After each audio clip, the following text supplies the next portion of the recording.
Bonjour. C'est effectivement un très grand plaisir et un très grand honneur pour moi de présenter cette communication. Et donc, quand on veut parler du choc, la première question qu'on doit peut-être se poser, c'est quoi le choc? Et donc, avec divers experts commis par la Société européenne, nous avons effectivement défini le choc comme une insuffisance circulatoire aiguë associée à une délivrance inadéquate d'oxygène aux tissus et surtout une consommation inadéquate d'oxygène au niveau des tissus, quelle qu'en soit la cause. Et donc ceci est effectivement le plus souvent lié à une délivrance insuffisante d'oxygène au niveau des tissus et qui résulte en une dysoxie cellulaire. Et donc il faut revenir un petit peu en arrière dans les années 70 et 80 pour effectivement comprendre ce que c'est exactement cette relation entre le transport et la consommation d'oxygène. Et dans les situations compensées, on a effectivement la consommation qui peut rester stable grâce à une augmentation compensatoire de l'extraction en oxygène. Cependant, il arrive un point où ces capacités d'extraction sont complètement dépassées et à ce moment-là, malheureusement, la consommation d'oxygène va diminuer. Et ceci définit un état de DO2 critique ou de VO2 critique et d'extraction critique. On peut regarder la SVO2 comme marqueur d'insuffisance circulatoire, mais faisons attention qu'on voit déjà que la SVO2 commence à diminuer avant d'atteindre ce point. Et donc ce ne sera peut-être pas toujours le meilleur marqueur pour dire nous sommes à ce point d'insuffisance circulatoire tel que la consommation d'oxygène devient dépendante de la délivrance en oxygène. Et donc pour cela, il faut peut-être regarder d'autres marqueurs, comme par exemple le lactate, qui lui monte à ce niveau de DO2 critique et qui donc peut servir de thermomètre pour nous dire qu'effectivement les cellules sont heureuses ou malheureuses.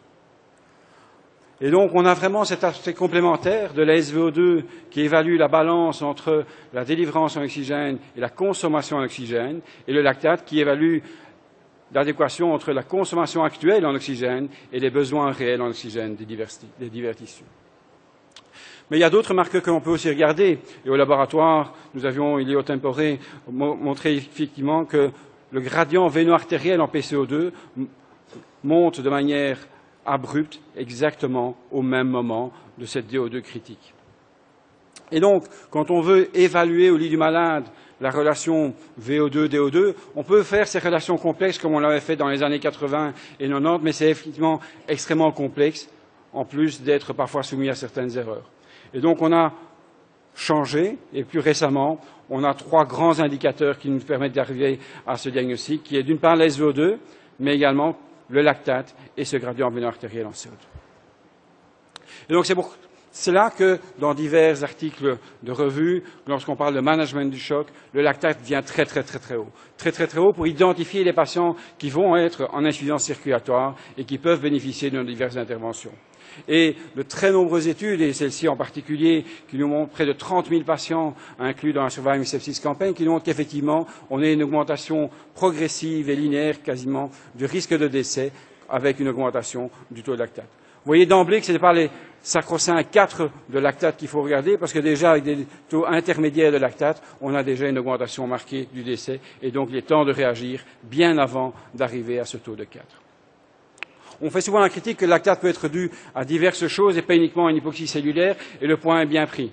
Cependant, quand on voit chez des malades de soins intensifs, ici les patients en choc algénique et en choc septique, nous avions mesuré simultanément le lactate et le lactate pyruvate, et on voit que dans la phase aiguë, à ce moment-là, la plupart des élévations de lactate sont liées à une cause hypoxique. Par contre, quand le temps passe, et ici c'était déjà 24 heures après l'émission, on se rend compte que très peu de patients présentent encore une hypoxie comme source de lactate. Par contre, d'autres sources commencent à prendre le relais. Et donc, lorsqu'on utilise le lactate, il faut effectivement être bien conscient du moment auquel on regarde le lactate. Dans les phases précoces, souvent, ça signale une hypoxie. Dans les phases plus tardives, ça signale d'autres facteurs pour lesquels peut-être il ne sera pas nécessaire de vouloir absolument manipuler l'hémodynamique du patient. Il y a d'autres facteurs, comme on l'a dit, les gradients de CO2 est également relativement important. Et ceci est une des études parmi les autres qui montre qu'effectivement, un gradient de CO2, surtout son évolution au fil du temps, est extrêmement indicateur du devenir du malade. Et on voit ici un lien tout à fait net avec ici le score de dysfonction d'organes ou, dans d'autres circonstances, le décès du patient. Mais plus important, si on fait l'analogie avec le quotient respiratoire, si on fait le rapport entre ce gradient de CO2 et la différence artério-veineuse en oxygène, on a quasiment le quotient respiratoire mesuré par les cathéters que l'on a au lit du malade. Et lorsque ce gradient est normal, on voit qu'effectivement, lorsqu'on augmente le transport en oxygène, il n'y a pas de modification de la consommation. Par contre, lorsque ce gradient est élevé, on voit ici qu'effectivement, pour une même augmentation de consommation de transport en oxygène, on a une augmentation de consommation d'oxygène. Et plus intéressant, ça donne une information additionnelle par rapport au lactate. Et ici, avec Gustavo Ospina, nous avons mesuré chez 135 malades le gradient et le lactate, et on voit que les patients qui ont à la fois un lactate normal et un gradient normal ont un très bon devenir. Les patients qui ont un gradient altéré et un lactate élevé ont un très mauvais devenir. Et entre les deux, on a toutes les combinaisons possibles de survie avec des lactates élevés et ou un gradient élevé.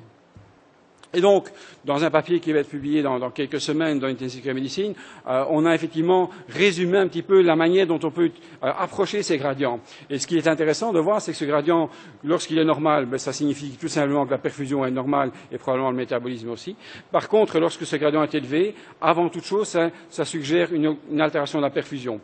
Si la SVO2 est normale, ce sera probablement une microcirculation altérée. Si la SVO2 est altéré, c'est au minimum une altération du débit cardiaque aussi. Et ce qui est intéressant, c'est de regarder en plus la différence artério-veineuse de contenu divisée par la différence artério-veineuse en oxygène, et qui donc reflète le quotient respiratoire. Si il est moins d'1, on a une normoxie, c'est-à-dire on a une altération de perfusion, mais sans aller jusqu'à l'hypoxie cellulaire. Par contre, si c'est élevé, il y a une hypoxie cellulaire, et donc probablement très grand temps de faire une intervention hémodynamique urgente chez ce patient-là. Et donc, lorsque l'on définit le choc, il faut aussi définir quel type de choc. Et Max Arriwell et Leo Tempore avaient aussi défini quels étaient les 4 grands types de chocs. Et vous le savez, il y a le choc obstructif, hypovolémique, cardiogénique et distributif. On va surtout s'intéresser au choc distributif, mais avant d'aller jusque-là, comment diagnostiquer les choses? Et là, les choses ont fortement changé. Comment diagnostiquer le type de choc? C'est avant tout, évidemment, l'échographie qui est en cause. Et ici, dans ce consensus que nous avons fait au niveau de la Société européenne, vous voyez qu'effectivement, l'utilisation de l'écho était vraiment le premier outil diagnostique pour évaluer le type de choc chez ce type de patients.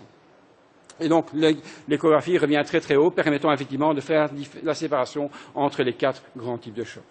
Je vous ai dit, on va surtout s'intéresser au choc distributif parce que les autres chocs sont relativement faciles à traiter. Le choc hypovolémique, il suffit de corriger le volume sanguin, il faut couper la source du saignement. Le choc obstructif, levons l'embolie pulmonaire ou la tamponnade.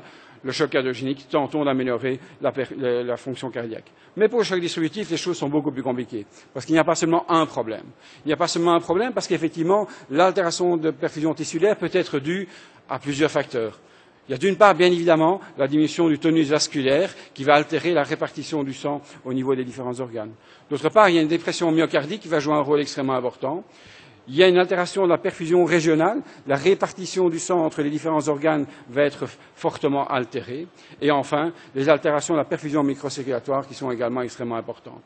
Et lorsque nous allons devoir traiter nos malades, nous allons devoir intervenir sur ces différents points. Le premier point, qui était bien reconnu il y a de nombreuses années, c'était effectivement l'altération de la contractilité, qui est un phénomène totalement réversible, qui survient très rapidement et qui peut mimer parfois un aspect du myocardite chez certains patients.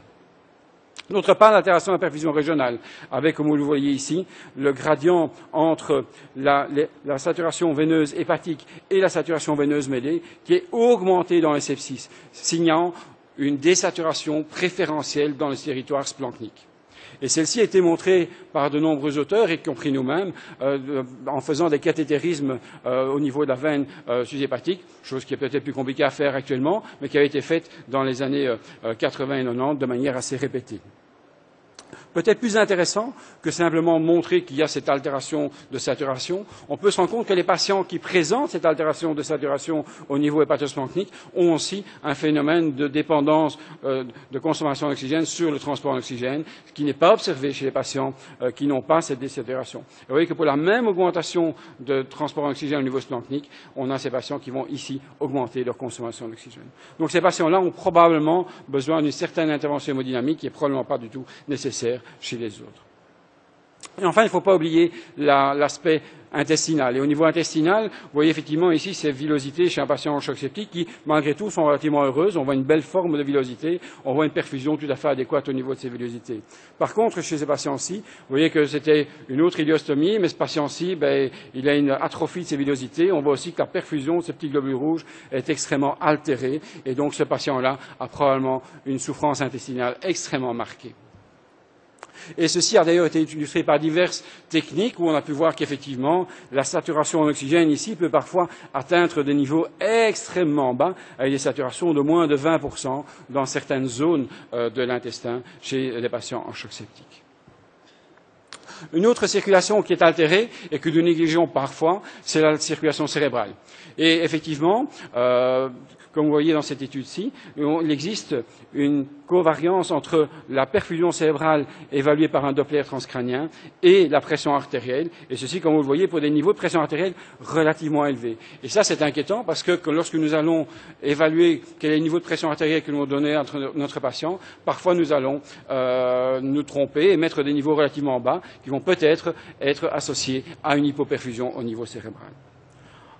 Enfin, un phénomène tout à fait unique dans le choc septique, c'est également la perte de l'autorégulation au débit. En effet, chez vous et moi, lorsque le débit cardiaque va varier, il n'y a pas de modification significative au niveau du débit sanguin cérébral.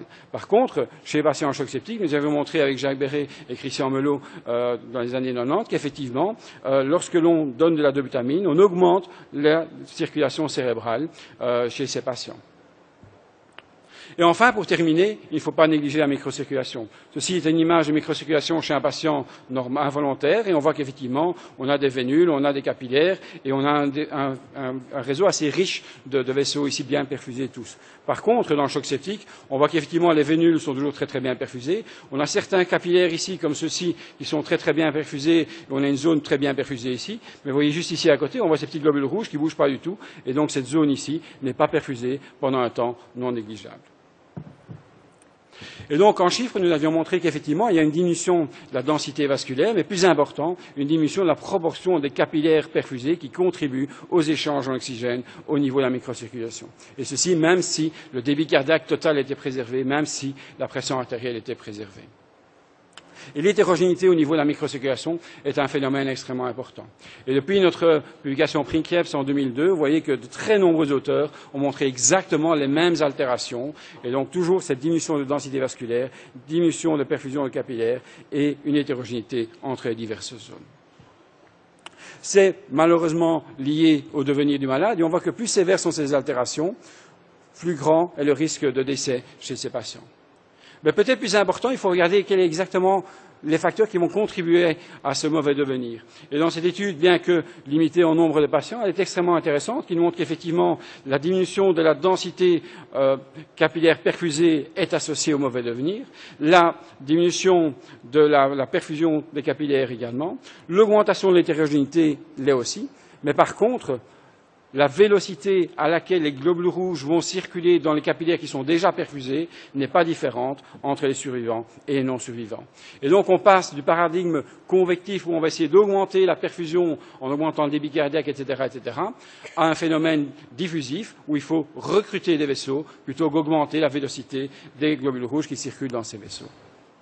Alors, pour le traitement, comment va-t-on faire? C'est clair qu'on va regarder quels sont les facteurs qui sont associés à un mauvais devenir, et on voit clairement que l'hypotension est un facteur associé au mauvais devenir, de même qu'une dysfonction cardiaque avec une mauvaise SVO2, aussi bien qu'une pression veineuse centrale élevée. Et donc, est-ce que, simplement, corriger l'hypotension sévère améliore la perfusion tissulaire? Nous n'avons chez l'homme pas beaucoup de données, et peut-être que les seules données fiables que nous avons viennent de Claude Martin, qui, il y a quelques années, avait montré qu'effectivement, une correction de l'hypotension sévère est associée à une amélioration de la diurèse, mais également, le lendemain, une amélioration de la clearance créatinine. On a peu d'autres données qui viennent confirmer cela, parce qu'effectivement, c'est extrêmement difficile de faire des mesures fiables tant que notre patient est hypotendu et de prendre le temps de faire ces mesures, bien évidemment. Or, plus important, quel est éventuellement le niveau de pression que l'on veut atteindre? Et là, il y a plusieurs études qui ont été faites, et l'étude de Pierre Asfar, avec de nombreux collègues qui sont probablement dans la salle, a montré qu'effectivement, il n'y a pas de grosse différence en termes de devenir entre une pression relativement basse et une pression un peu plus élevée. Notons quand même que certains sous-groupes de patients pouvaient en bénéficier, mais que malheureusement, il y a d'autres effets secondaires qui font que malheureusement, de manière systématique, on ne peut pas proposer une pression plus élevée.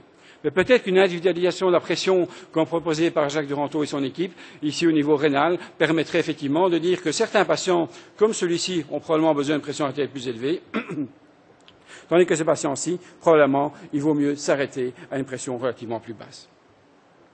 L'autre aspect sur lequel nous avons beaucoup débattu, c'est l'optimisation de la précharge, et entre autres par l'administration de liquide. Et je ne vais pas rentrer dans ce débat qui est très long, pour simplement résumer que nous sommes ici toujours dans un grand questionnement. Faut-il donner beaucoup de liquide, peu de liquide? Comment administrer ces liquides? Quels paramètres utiliser pour dire que ce patient-ci a besoin d'un peu plus ou d'un peu moins de liquide? Ce que l'on sait dans les grandes banques de données, c'est qu'il y a visiblement une courbe en U avec une zone relativement correcte ici d'administration liquidienne. Et quand on donne trop de liquide, on a un mauvais devenir. Quand on donne trop peu de liquide, on a également un mauvais devenir. Donc tout l'art du médecin de soins intensifs, ça va être effectivement d'arriver à trouver ce bon équilibre. Et pour ça, il faut rester honnête, nous ne sommes pas toujours très bons. Dans l'étude que nous avons faite avec la Société européenne, on a vu qu'effectivement, parfois nous ne tenons pas compte de nos erreurs. Nous avons donné des liquides, nous avons vu qu'ils ne fonctionnaient pas, qu'il n'y avait aucun effet hémodynamique, et pourtant, vous voyez ici, quand les patients ont une réponse négative au premier test de remplissage, nous ne sommes pas capables de nous arrêter et nous continuons à redonner des liquides alors qu'on a prouvé que ce n'était pas efficace. Donc, de grâce, tentez de réfléchir. Lorsque quelque chose ne fonctionne pas, ça ne sert à rien de s'entêter, il faut trouver une alternative. L'alternative peut éventuellement être le traitement inotrope. Et pour les traitements inotropes, là, on a effectivement à décider quel patient peut en bénéficier. Et regardez simplement une dysfonction cardiaque par une altération de la fraction d'éjection n'est peut-être pas suffisant. Antoine Veiller-Baron avait bien montré ici que certains patients comme ceux-ci, avec une altération de la fraction d'éjection, ont cependant un index cardiaque extrêmement élevé et ne doivent pas avoir d'obutamine ou un autre inotrope. Voyons également que simplement mesurer des becs cardiaques sans faire l'échographie et sans se rendre compte qu'il y a une fraction d'éjection tout à fait normale serait également mauvais, puisqu'effectivement ici on a des patients avec un bas débit cardiaque, mais qui n'ont pas besoin d'inotrope non plus, puisqu'ils ont déjà une contractilité excellente. Et donc l'échographie est excellente ici pour nous dire que nous avons ces patients avec un bas débit cardiaque associé, si pas dû, à une altération de la contractilité, qui probablement peuvent bénéficier d'agents inotropes. En cas d'agents inotropes, la dobutamine a été initialement proposée et reste probablement un excellent choix, même s'il y a certaines limitations, on l'admet tous. Le lévostimulant semble prometteur, au moins au niveau des études expérimentales, mais au niveau des études humaines, nous manquons un petit peu. Il y a juste l'étude d'André Morelli ici qui avait montré dans un tout petit groupe de malades que chez certains malades qui ne répondent pas à la dobutamine, le lévostimulant pourrait avoir une certaine place. Le traitement vasopresseur est également un sujet de grand débat et nous avons plusieurs récepteurs qui peuvent être stimulés et mener à une contractilité. N'oublions pas que nous pouvons également antagoniser les éléments qui, eux, vont mener à une vasodilatation excessive. Et pour ça, les agents adrénergiques sont évidemment ceux que nous utilisons le plus, mais évidemment on les utilise pour l'effet alpha en oubliant parfois, ou en sachant qu'ils ont un effet bêta, mais en ne calibrant pas toujours son effet bêta. Et donc, si on est content de dire que plus on a de bêta, meilleur sera le débit cardiaque, on oublie que parfois, on risque d'avoir une stimulation bêta excessive. Et donc, quand on regarde en termes de débit cardiaque, on est souvent content de voir qu'avec un agent, on a un débit cardiaque meilleur qu'avec un autre, mais il ne faut pas se focaliser juste sur le débit cardiaque, parce que quand on regarde au niveau, par exemple, des circulations splanchniques, on se rend compte que malgré le fait que le débit cardiaque était plus important, on avait une hypoperfusion splanchnique, malheureusement, également plus importante. Et donc l'autre aspect, c'est l'aspect métabolique. où il faut donc bien se rendre compte que celui-ci va être dépendant de la dose. Et si l'effet perfusionnel semble stationnaire lorsqu'on augmente fortement la dose, l'effet métabolique, lui, devient exponentiel et augmente fortement, menant à ce genre de situation assez embêtante où on voit une augmentation marquée du lactate alors qu'on a exactement le même débit cardiaque, la même pression artérielle chez ce type de patient. Et c'était montré encore et encore, et donc dans une étude un peu plus grande, où on voit qu'effectivement une augmentation de lactate qui perdure pendant plusieurs jours. Et par contre, c'est associé également à une tachycardie plus importante, ce qui n'est peut-être pas non plus un effet très désiré. La dopamine a probablement été un des agents fortement utilisés, peut-être à raison, peut-être à tort, nous ne savons pas, mais on l'a utilisé sans trop savoir, en se disant ça peut avoir des effets bénéfiques, et puis chaque fois qu'on étudiait quel était exactement cet effet bénéfique, on se rendait compte que l'étude ne montrait pas réellement cet effet bénéfique. Et donc, quand on regarde les études observationnelles, on s'est rendu compte à un moment donné qu'il y a un petit problème ici, puisqu'effectivement, l'utilisation de dopamine par rapport aux autres vasopresseurs semble associée à un surcroît de mortalité. Pour aller plus loin, nous avons conduit une étude multicentrique, randomisée, dans laquelle effectivement on comparait la dopamine comme un premier agent vasopresseur à la norépinéphrine comme un premier agent vasopresseur chez 1679 patients. Et ce que nous avons observé, c'est qu'il n'y avait pas de différence significative, mais une tendance quand même assez nette à avoir une mortalité peut-être un peu plus grande dans le groupe dopamine par rapport au groupe norépinéphrine. En tout cas, aucun avantage pour la dopamine en termes de survie, ça c'est clair. En regardant les sous-groupes, il était frappant de voir que les patients les plus sensibles au niveau du cœur, les patients en choc cardiogénique, avaient même un surcroît de mortalité lorsqu'on les traitait par dopamine, et donc il vaut mieux traiter ces patients par norépinéphrine, contrairement aux guidelines de l'époque. Chez les patients en choc septique, il y avait une tendance, mais elle n'était pas plus grande que ça. Quand on regardait par contre les effets secondaires, il était évident de se rendre compte que les arythmies étaient beaucoup plus fréquentes chez les patients traités par dopamine, et dès lors on peut se demander s'il n'y a pas de gain en termes de survie, pourquoi avoir plus d'effets secondaires. Mais heureusement, au même moment, il y a d'autres études qui sont sorties, qui avaient à peu près le même design, qui étaient en moins grand collectif de malades, et qui montraient finalement la même tendance, et exactement le même problème d'arythmie plus importante. Et donc, en toute logique, quand on a la même tendance, quand on fait une méta-analyse, on se rend compte qu'effectivement, une méta-analyse nous montre qu'il y avait un surcroît de mortalité chez les patients en choc septique traités par dopamine, et donc il vaut mieux utiliser la norépinéphrine chez ces patients. On peut se dire qu'éventuellement, il faut utiliser des agents non adrénergiques, et pour ça, on a le choix avec la vasopressine et l'inhibiteur du monoxyde d'azote. Mais là, on peut dire qu'on est encore un petit peu en perplexité. On a effectivement l'étude VAS, qui est la seule large étude qui a comparé la vasopressine à la norépinéphrine, et sur laquelle il y a une petite tendance, mais loin d'être significative. Et donc, un sous-groupe semblait montrer une amélioration de survie. On attend des données plus définitives. L'étude Vanish, qui a été présentée à Berlin, ne montrait pas d'avantage, pas d'inconvénient non plus à utiliser la vasopressine. Donc, on reste un petit peu sur sa faim. Il y a probablement une subpopulation qui pourrait en profiter, mais nous devons encore l'identifier avec plus de détails. D'autres alternatives, comme l'inhibition du NO, ne sont vraiment pas favorables, et donc il vaut probablement mieux les éviter. Les dernières minutes de cet exposé, je vais passer à discuter un petit peu quelque chose que nous ne faisons pas encore trop souvent au lit du malade, qui est effectivement se poser la question comment réanimer ou ressusciter plus exactement la microcirculation. Parce qu'effectivement, on s'est fort attaché à l'hémodynamique systémique, mais je vous ai dit d'emblée de jeu qu'un des problèmes, c'est que même quand les organes reçoivent assez de sang, au sein de l'organe, la distribution du sang est altérée et les organes, les cellules peuvent donc encore être hypoperfusées, même si la perfusion globale semble préservée.